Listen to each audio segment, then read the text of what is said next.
Assalamualaikum warahmatullahi wabarakatuh. Hari ini kita bertemu kembali pada mata kuliah menggambar teknik atau menggambar rekayasa untuk pertemuan yang ketiga. Nah, pada pertemuan yang ketiga ini, adapun materi yang akan kita pelajari kali ini adalah tentang gambar kerja. Kita fokuskan gambar kerja ada gambar side plan, denah, tampak, dan potongan. Nanti saya akan mencoba menjelaskannya dengan cepat saja, tapi mungkin saya akan menjelaskan bagian yang lebih detail pada gambar denah nanti ya. Karena denah ini akan menjadi tugas kalian ke depannya, mungkin di minggu kelima, 4 atau 5 ya, saya akan berikan tugas yang harus kalian kumpulkan untuk UTS. Oke, saya lanjutkan. Gambar kerja konstruksi atau gambar konstruksi atau gambar kerja itu dibagi dua kelompok. Kelompok pertama adalah fase ketika ide diterapkan, mulai dari gambar prekonsep hingga izin perencanaan. Nah, fase konstruksi dengan gambar-gambar ini, yang kedua adalah fase konstruksi dengan gambar-gambar terkait untuk mendampingi pengerjaan bangunan. Jadi ada fase ketika ide sampai prekonsep hingga izin perencanaan, dan yang kedua adalah fase konstruksi, yaitu terdiri dari gambar-gambar, juga gambar-gambar terkait yang digunakan untuk pengerjaan bangunan tersebut ya. Nah, gambar yang dihasilkan dari kedua fase tersebut itu ada gambar pre-design atau gambar konsep, lalu gambar desain, dan masuk gambar kerja. Ini akan saya skip saja, nanti kalian bisa baca-baca sendiri ya, apa yang dimaksud dengan gambar-gambar tersebut. Nah, gambar-gambar kerja atau gambar konstruksi atau gambar DED, Design Engineering Detail, DED itu. Ada gambar kerja arsitektur, ini macam-macam ya, ada block plan, side plan, terus denah rencana atap, tampak semua sisi, potongan prinsip, denah pola keramik lantai, plafon, dan lain sebagainya. Terus ada gambar struktur itu segala sesuatu yang berkaitan dengan struktur ya, fondasi, suf, balok, lantai, dan lain sebagainya. Lalu ada gambar ME itu mechanical, electrical, dan plumbing. Mechanical itu biasanya untuk bangunan bertingkat tinggi ya. Mechanical itu segala bentuk mekanik atau ada mesin gitu ya, yang digunakan pada suatu bangunan. Misalnya lift, eskalator gitu, itu mechanical dan lain sebagainya. Lalu ada electrical itu jaringan listrik ya. Dan plumbing itu pemipaan. Nah, yang pertama adalah gambar block plan. Gambar block plan ini biasanya masuknya bukan ke gambar kerja dia masuk ke gambar pre-konsep atau gambar konsep prarancangan ya. Jadi di sini dia memang hanya terlihat blok-blok massa saja, tapi sudah terlihat di sini sudah nampak jalan gitu ya. Jadi yang terlihat pertama adalah site keseluruhan, lalu ada landscape-nya, ada alur sirkulasinya yang terdiri dari jalan kendaraan, jalan untuk manusia atau pedestrian, lalu ada blok-blok massa di sini. Hanya bentuk dasar bangunannya saja, tidak terlihat, bukan bangunan tampak atas ya, jadi hanya bentuk kotak-kotak saja di sini. Ini yang namanya block plan. Lalu ada site plan.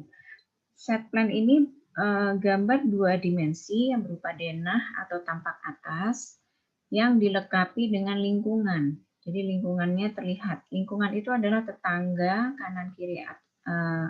kanan kiri depan belakang yang berbatasan langsung dengan site-nya. Lalu ada terlihat landscape-nya, jalanan, dan juga bangunan di sekitarnya ya.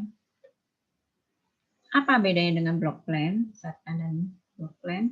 Perbedaannya adalah kalau site plan, kalau block plan dia hanya blok-blok massa atau hanya kotak-kotak saja yang terlihat. Tapi kalau site plan yang terlihat adalah gambar denah. Gambar denah atau tampak atas. Kalau tampak atas berarti terlihat atap bangunannya. Nah, ini adalah site plan. Ini terlihat denahnya, ini ada alur sirkulasinya gitu ya.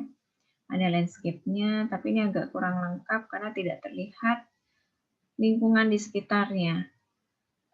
Tetangga kanan kiri, depan belakangnya tidak terlihat ini yang di sini. Nah, ini yang terlihat ya. Jadi ini ada denahnya, ini ada ada jalan masuknya ya. Ini jalan masuk. Terus ini ada lingkungan di sekitarnya, ada tetangga depannya terlihat, di sampingnya terlihat sedikit. Belakangnya dia berbatasan langsung dengan jalan gitu ya. Jadi inilah yang disebut dengan site plan. Nah, saya akan sedikit lebih detail untuk gambar denah. Karena memang goals-nya kalian lulus dari mata kuliah menggambar rekayasa atau menggambar teknik ini, kalian harus bisa menggambar denah. Kalau yang lulusan dari SMK, arsitek atau mungkin pembangunan gitu ya, mungkin ini sudah bisa ya. Sesuatu hal yang nggak sulit ya menggambar denah. Apa yang dimaksud dengan denah? Prinsip menggambar denah itu merupakan tampak atas bangunan yang terpotong secara horizontal setinggi 1 sampai 1,5 meter dari ketinggian 0,0 sebuah bangunan dengan bagian atas bangunan dibuang atau dihilangkan. Ilustrasinya, jadi kalau misalnya ada bangunan gitu ya, kalian bayangkan sebuah rumah misalnya. Rumah itu kita lihat dari atas, kita bayangkan kita lihat dari atas sebuah rumah, bangunan rumah. Terus dari lantainya, dari lantai terbawah itu kita bayangkan jadi ini kalau saya bikin ilustrasi di sini. Saya coret-coret ini misalnya ada bangunan ya. Ini saya bikin blok kotaknya saja. Nah, ini kalian lihat dari atas sini. Nah, kalian lihat dari atas. Ada bangunan gini misalnya. Terus kalian bayangkan dia dipotong misalnya dari jarak 1 sampai 1,5 meter dari lantai terbawah. Jadi misalnya 1,5 meternya itu ini potongannya saya pakai garis ini, kita potong di sini. Nah, kalian bayangkan ini dipotong seperti ini. Terus bagian atasnya kita buang gitu ya, bagian atasnya ini kita buang sehingga tinggal bagian bawahnya saja ini. Tinggal bagian bawahnya. Nah, apa yang terlihat ketika sudah dipotong dan apa yang terlihat di batasan yang saya arsir ini, itulah yang digambar. Itulah yang disebut dengan denah tadi. Prinsip menggambarnya seperti itu.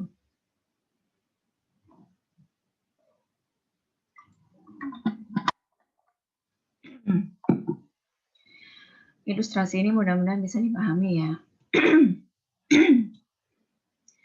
Jadi prinsipnya gambar denah itu adalah tampak atas bangunan yang terpotong secara horizontal setinggi 1,5 meter dari bawah, dari permukaan titik 0,0. Nah, ini dianggap 0,0-nya nih. 0,0-nya di sini. Di tanah batas tanah ini. Dan yang atas ini adalah 1 meter.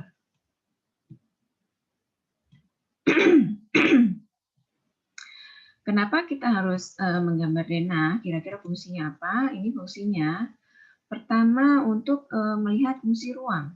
Terlihat ruang-ruangnya, susunan ruangnya, sirkulasi di dalam ruang. Untuk melihat dimensinya. Kita bisa melihat letak pintu dan bukaan yang lainnya di mana.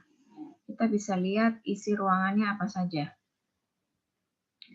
Dibutuhkan pada denah-denah tertentu ada fungsi utilitas ruang atau kelengkapan ruang atau bangunan. Antara lain air, listrik, AC, dan lain sebagainya gitu ya. Oke, saya lanjutkan. Nah, pada gambar denah presentasi, terdapat bagian dinding yang terpotong hanya diblok dengan warna hitam. Jadi untuk gambar denah skematik, itu dinding yang terpotong hanya diblok warna hitam. Sementara kolom diberi warna putih sebagai pembeda. Nah, tapi ini kita dalam mata kuliah gambar kerja, maka kalian harus menggambar dengan format gambar kerja, di mana dinding tidak boleh diblok dengan hitam. Dinding hitam ini hanya pada gambar prarancangan. Nah, jadi ini untuk denah presentasi. Untuk gambar teknik atau pekerjaan lapangan, bagian yang terpotong tersebut harus dilengkapi dengan notasi material sebagai pedoman pekerjaan. Notasi, misalnya untuk notasi dinding bata yang terpotong itu adalah seperti ini ya. Ini saya coba gambarkan.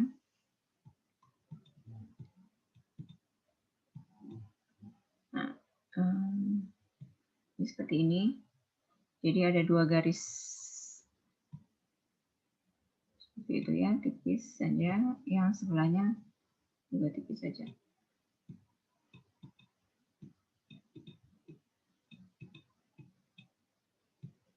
Nah, kalau notasi dinding bata ya, maka dia seperti ini kira-kira. Aduh, coret. Ini agak susah ya saya gambarnya pakai mouse. Nah, kurang lebih seperti ini. Ini dinding bata, bagian yang di tengah ini. Bagian yang di tengah ini merupakan notasi untuk batu bata. Dan bagian pinggir yang tipis ini merupakan notasi aciannya dan finishing dinding. Garis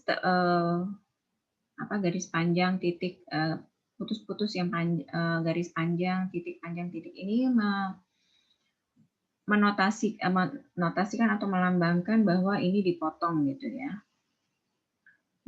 Bahwa ke sana itu masih ada gambar dinding, ke sebelah sini juga sama. Jadi kurang lebih seperti itu. Jadi ini notasi dinding. Ya. Nah, untuk ketebalan, bagian yang terpotong digambar dengan garis yang lebih tebal. Furniture dalam ruangan, kecuali tingginya melebihi 1 meter dari level 0,0 yang ditentukan, digambar dengan garis yang tipis. Jadi ini ketentuan menggambar denah. Tapi untuk gambar kerja, furniture tidak perlu digambar. Untuk gambar kerja, hanya terlihat ruangannya saja. Ruangannya dengan notasi dindingnya yang digambar dengan benar. Untuk notasi kolom praktis karena pada ujung-ujung denah itu biasanya ya misalnya sudut-sudut ruangan. Aduh, ini saya hapus dulu deh, miring-miring. Untuk sudut-sudut ruangan itu dia menggunakan kolom praktis biasanya untuk bangunan sederhana. Apa yang dimaksud dengan bangunan sederhana? Yaitu bangunan yang tingginya maksimal 4 lantai, itu masih menggunakan bangunan sederhana 3 sampai 4 lantai. Nah, ini adalah kolom praktis nih, sudut-sudut biasanya. Dan ini diarsir tebal ya. Ini saya pakai mouse-nya agak susah ngarsirnya. Nah, jadi ini diarsir tebal, kurang lebih kayak gitu. Oke, saya lanjutkan. Nah, ini adalah contoh gambar denah. Ini gambar denah prarancangan. Kenapa prarancangan? Karena dindingnya hanya terdiri 2 garis tanpa ada arsiran. Nah, bagian kotak-kotak kecil-kecil ini, setiap pertemuan dari dinding, inilah yang disebut kolom praktis. Ini saya akan tandain ya kolom praktisnya. Kolom praktisnya, nah ini. Ini gambar prarancangan, dan kalau gambar prarancangan memang biasanya furniture digambar. Tapi kalau gambar kerja, furniture nggak perlu digambar ya. Ini sudut-sudut dan lain sebagainya deh. Ini adalah bangunan 2 lantai, ada denah lantai 1 dan lantai 2. Denah lantai 1 dan lantai 2.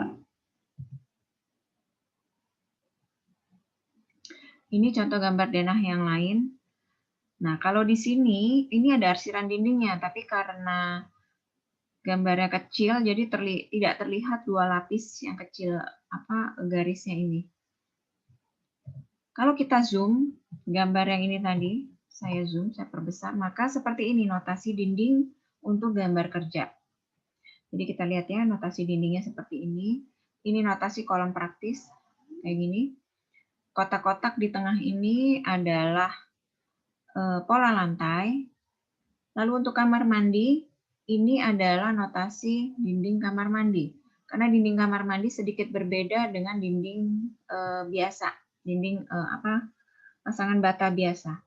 Kenapa? Dinding kamar mandi itu harus kedap air, tidak boleh rembes ke sana air ketika terkena air. Nah, saya akan jelaskan prinsip menggambar denah. Pertama, untuk denah lantai 1, ini kita gambar kotak side-nya atau kotak lahannya ya. Lahan dalam hal ini kita sebutnya side. Nah, di side-nya ini boleh digambar landscape-nya, boleh tidak. Ini ada landscape-nya sedikit, jadi ada tanamannya. Lalu ada jalan masuk ya. Terlihat di main entrance di sini. Main entrance itu jalan masuk utama. Oke, selanjutnya ini dia main entrance-nya, pintu. Ini pintu ya, notasi pintu. Ini masuk. Jadi di denah akan terlihat ruang-ruangannya. Ada pola lantainya juga. Pola lantai boleh digambar, boleh tidak. Kalau misalnya terlalu ramai atau mengganggu, sebaiknya pola lantai tidak usah digambar. Oke, masuk. Ini ada ruang. Jadi sehingga terlihat ruangan-ruangannya. Untuk kamar mandi, khusus kamar mandi, saniternya ini boleh digambar. Jadi untuk melihat di mana sih letak toilet misalnya atau bak mandi di sini. Nah ini lengkapnya ada bukaan, jendela, pintu, terus ini ruangan-ruangan.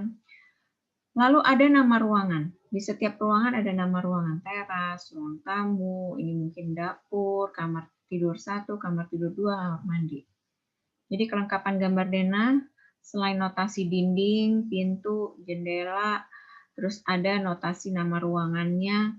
Nah, selanjutnya ada notasi ketinggian lantai. Terus ada ukuran, ya. Ini ukuran ruangan. Jadi ketika ini ditarik ke sini kita bisa lihat, oh ruangan ini sekian ukurannya. Kamar mandi ini lebarnya sekian. Nah ini panjangnya nggak di sini ya, tidak ditentukan, tidak dikasih ruangannya. Sebaiknya memang ukuran ruangan ini diberi secara lengkap. Penggambaran ukuran ruangan usahakan berada di luar denah.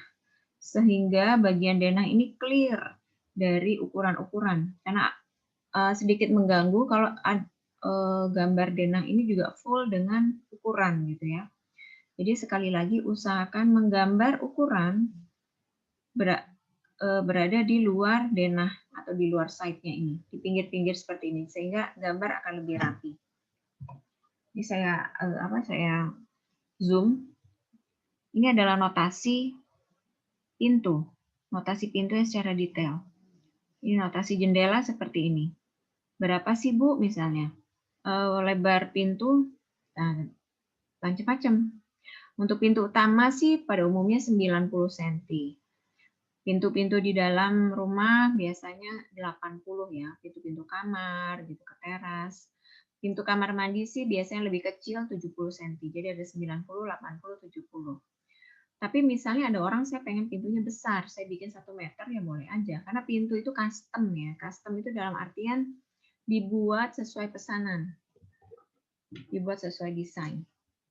Jendela apalagi? Custom banget. Jadi tergantung dari desainnya.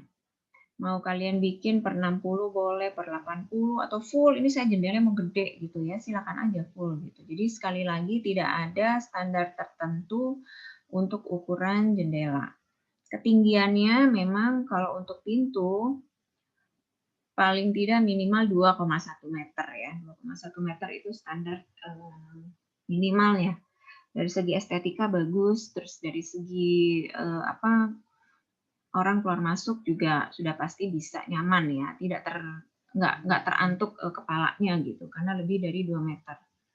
Tapi misalnya mau dibikin, saya pengen karena misalnya keluarga saya kecil-kecil, jadi saya pengen bikinnya 1,9 ya boleh, silakan aja gitu ya ketinggiannya. Atau saya ingin menimbulkan kesan yang mewah gitu atau kesan yang megah, maka saya pintunya mau saya bikin tinggi 2,5, itu bisa boleh saja.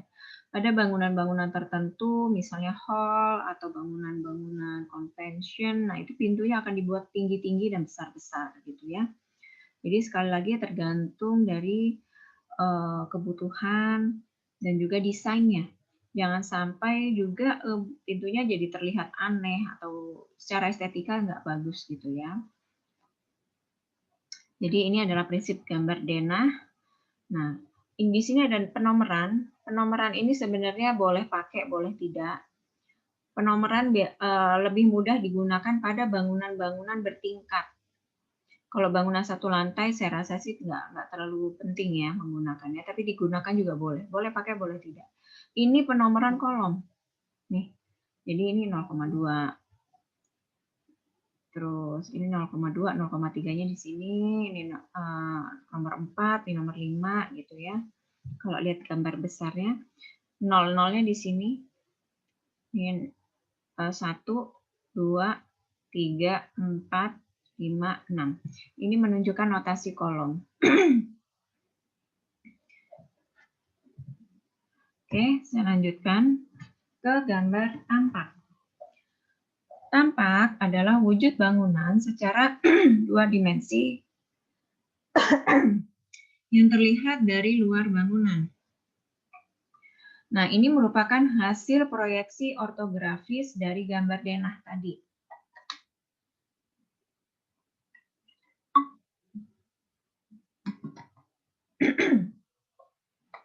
Jadi gambar tampak ini merupakan proyeksi dari gambar denah. Tampak itu bisa umumnya ada 4 ya, tampak depan, tampak kanan, tampak kiri, tampak belakang. Misalnya denah, maka ini tampak depan bagian yang sini, tampak depan bangunan.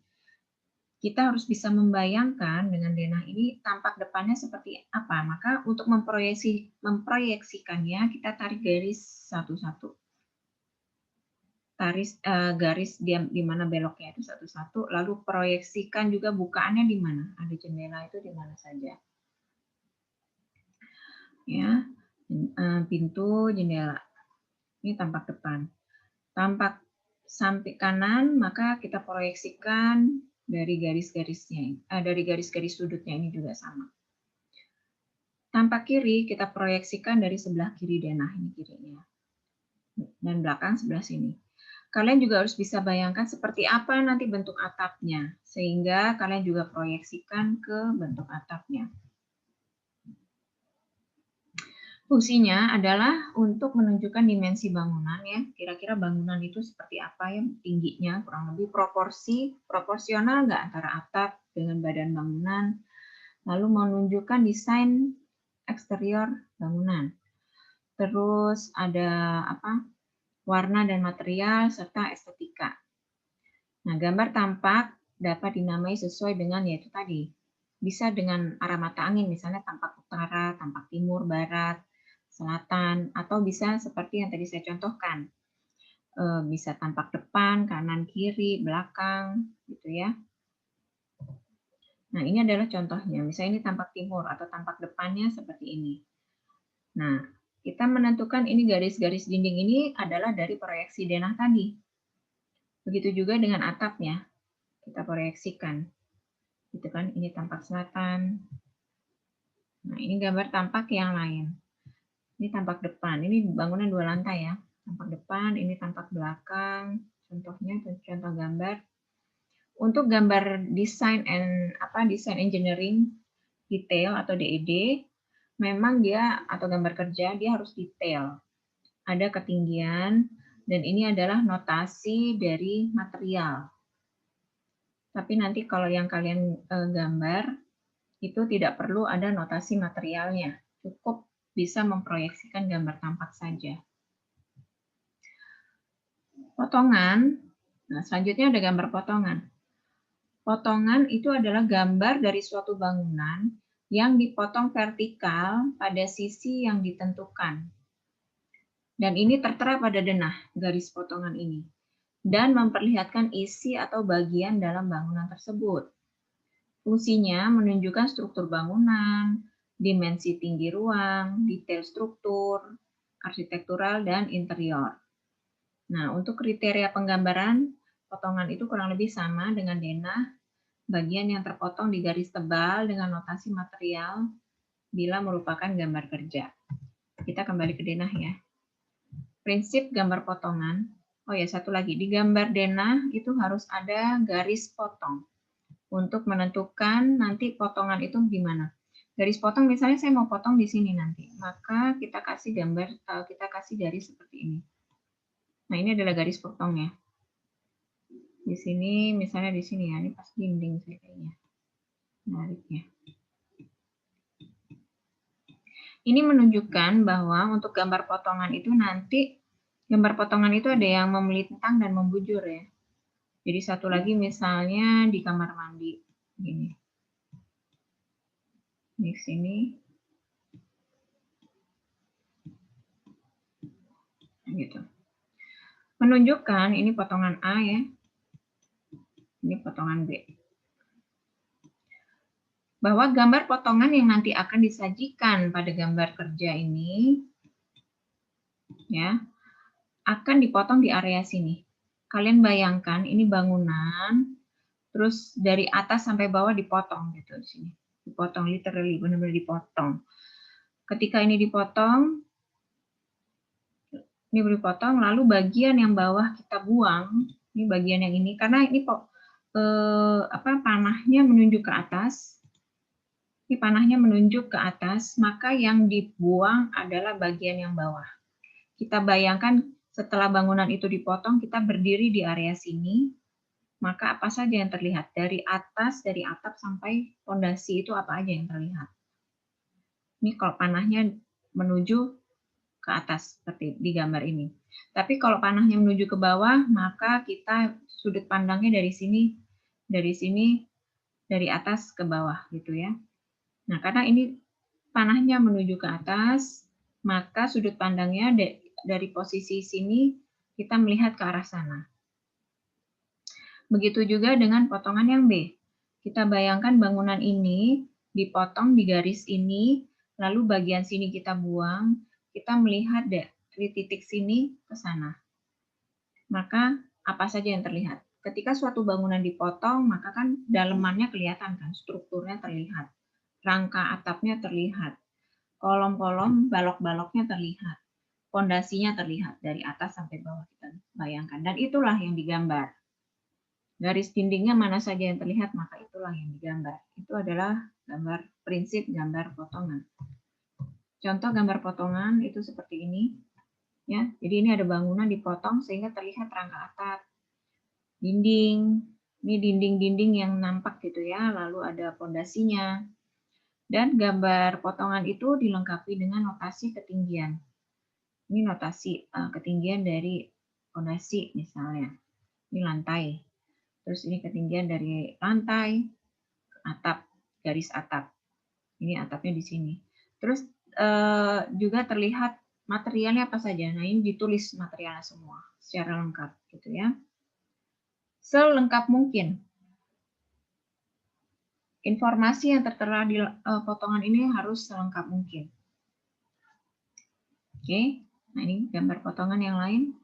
Ada notasi material, nama-nama materialnya. Jadi dilengkapi ya, potongan AA, ada potongan BB dengan skala.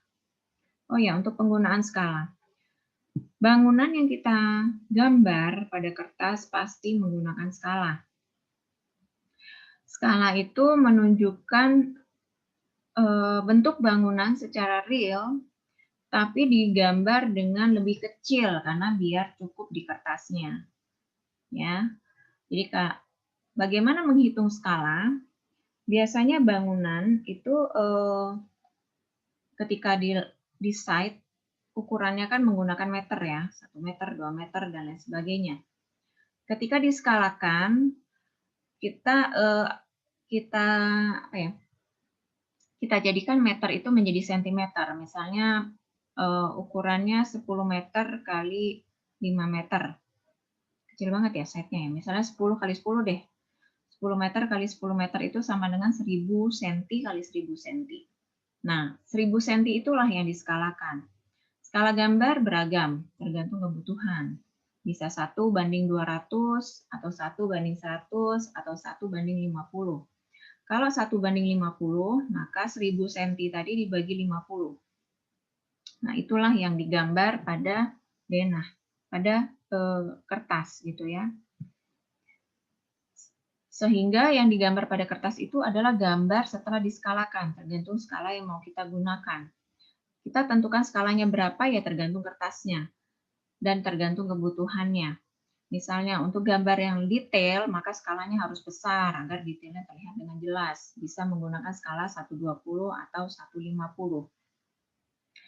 Untuk gambar denah biasanya itu menggunakan 1:100 sampai 1:200. Denah nggak terlalu skalanya memang harus besar, harus lebih detail.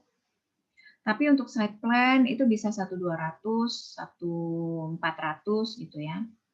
Nah, usahakan menggunakan skala yang menghasilkan pembagian angka yang bulat. 150, 120, 110 gitu ya. Saya tidak sarankan menggunakan angka 1:300 gitu, 1:300. Karena biasanya itu nanti angkanya tuh jadi koma-komaan, menyulitkan kita sendiri yang gambar gitu ya. 1:500 masih oke lah. Atau 1:600 saya nggak saranin. 1:700 gitu. Itu juga nggak saya sarankan karena ya itu tadi pembagiannya nggak bulat. Nah, itu merepotkan kita sendiri ketika kita gambar. Jadi sebaiknya menggunakan skala yang angkanya bulat dan mudah ketika kita gambar. Gambar itu kan butuh ketelitian. Kalau kita masih harus disibukkan dengan menghitung pakai kalkulator untuk skala gitu ya, itu akan memperlama dalam kita menggambar. Nah, itu tadi kalau menggunakan cara manual. Kita sudah skalakan dari awal. Bagaimana kalau nanti menggunakan AutoCAD? Ketika menggunakan AutoCAD, maka yang digambar adalah ukuran real dalam satuan sentimeter atau milimeter. Kalau di lapangan ukurannya 10 meter atau dalam senti adalah 1000 cm, maka di AutoCAD juga digambar satuannya 1000. Gitu. Kita skalakan ketika akan di print atau di plot kalau di AutoCAD. Jadi tolong diingat nanti menggambar pada AutoCAD beda dengan menggambar manual. Ketika menggambar manual, kita sudah skalakan dari awal. Tapi kalau menggunakan CAD, skalanya itu adalah digunakan ketika di print. Sementara menggambar dengan CAD kita gunakan ukuran asli bangunan. Kalau 10.000 cm ya kita gambar 10.000 satuannya. Kalau misalnya ukurannya 5 meter di lapangan, dinding 5 meter, dalam senti adalah 500, maka ya kita gambar 500 gitu ya. Tapi meskipun diskalakan, nih saya kembali lagi ke denah. Meskipun diskalakan misalnya ini 1:100 dalam gambar sehingga dinding 4 meter menjadi 4 cm, ya kan? Tapi pembubuhan notasi ukuran tetap ukuran asli. Tetap ditulis ini 400 gitu. Biasanya sih 4,00. Itu menunjukkan 4 meter. Satuannya nggak perlu dihitung lah. Nggak perlu ditulis. Jadi tetap kalau ini 4 meter ya ditulisnya 400. 2 meter ya 200 gitu, atau 3 meter 300. Misalnya ini misalnya 1,5 meter ya 150 gitu ya. Ini kalau dibesarin, ini dia dalam satuan mili ya. Kalau dia nulisnya 1500 ini berarti dalam mili. Tetap ukuran real nanti ketika jadi, bukan ukuran skala. Ya, kalau skalanya misalnya ini jadi 1,5 senti, jangan ditulis di sini 1,5 senti. Tapi tulislah ukuran realnya, ya. Saya harap bisa dipahami ya. Oke, saya akan lanjut. Ini adalah gambar potongan tadi. Nah, prinsip dalam memproyeksikan. Ini adalah tampak atas. Tampak atas kita bayangkan kita melihat bangunan dari arah atas. Maka kita tarik garis ini di pertemuan 1 ya, kita menggambar tentang proyeksi. Nah, ini kita tarik setiap dindingnya kita tarik garis gitu. Dan kita proyeksikan pada bidang datar. Kita bayangkan kita proyeksikan pada kertas. Maka inilah yang terlihat. Tapi karena pakai skala kalau bangunan, maka skalanya ya diperkecil, tidak sesuai dengan bangunan realnya. Kalau misalnya bangunan realnya besar, nggak mungkin kita gambar dengan proyeksinya sesuai besar itu. Kertasnya nggak cukup gitu ya. Nah, selanjutnya untuk prinsip gambar denah, ini kita lihat bahwa ini bangunan dipotong di sini. Di sini ada dipotong. Sehingga terlihat di dalamnya itu ada apa saja. Di sini ada tangga, ada ruangannya ya, dinding dan lain sebagainya. Selanjutnya adalah prinsip gambar tampak. Ini tampak depan, ini tampak yang depan sini ya. Tapi dia proyeksinya ke arah belakang karena biar mudah. Jadi ditarik garis-garisnya. Ini ada apa saja di situ. Ini ada garis konturnya yang di depan kan miring nih, lahannya miring atau ada konturnya. Terus ini ada jendela, maka terproyeksi di sini jendela. Pintu di sini, terus jendela di atas juga tergambar. Di sini ada jendela depan, sini semua tergambar. Jadi apapun yang terlihat di sini, di bagian area depan, maka tergambar pada gambar tampak depan. Kalau tampak samping kanan, misalnya apapun yang ada di tampak kanan ini, itulah yang juga tergambar, gitu ya. Dan seterusnya. Prinsip potongan, nah ini tadi potongan. Tadi bangunan, maka kita potong di tengah-tengah nih. Ini garis potongnya nih ya. Dia dipotong. Ketika dipotong, apa saja yang terlihat kira-kira? Kita bayangkan, itu tadi ya, ketika menggambar harus punya kemampuan untuk membayangkan. Kita harus bisa ngebayangin gitu. Ada apa saja? Di sini ada tangga terlihat, terus garis-garis dinding, pintu-pintu, ini ada pondasi gitu ya, pondasinya terlihat. Karena ini atapnya atap datar, maka datar saja. Tidak terlihat, tidak ada struktur rangka atapnya. Jadi ini adalah prinsip potongan. Ini ada bangunan dipotong secara vertikal. Nah, kurang lebih seperti itu materinya. Nanti silakan kalian kerjakan di laman tugas. Tugasnya ada 2. Tugas yang harus dikumpulkan hari ini sebagai absensi, kalian jawab pertanyaan singkat. Dan tugas meneruskan gambar proyeksi yang minggu lalu. Ingat, minggu lalu saya ada kasih gambar bukan bangunan itu ya, hanya sebuah bentuk gitu. Kalian bikin proyeksi tampak, kemarin adalah proyeksi tampak depan, selanjutnya kalian proyeksikan dari tampak kanan, kiri, belakang, dan atas.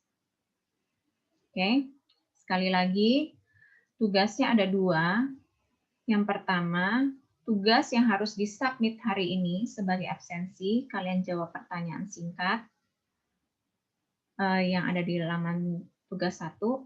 Laman tugas 2 adalah kalian teruskan proyeksi bangunan, bukan bangunan, bentuk ini ya, kemarin itu ada bentuk objek. Di materi minggu lalu, kalian proyeksikan, lanjutkan tampak kanan, kiri, belakang, dan atasnya. Oke, sekian dari saya. Saya tutup. Terima kasih sudah menyimak. Assalamualaikum warahmatullahi wabarakatuh.